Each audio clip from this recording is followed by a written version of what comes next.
Falling into a volcano sounds like something out of a nightmare, right? But what would actually happen? First, forget the idea of sinking into lava like it's water. Lava is thousands of times thicker than water. You'd likely land on the surface and burst into flames instantly due to the extreme heat, over 1,300 degrees Fahrenheit.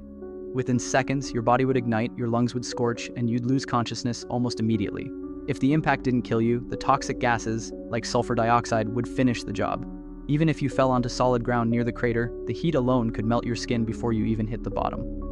So, moral of the story, stay far away from volcano edges, because once you fall in, there's no way out.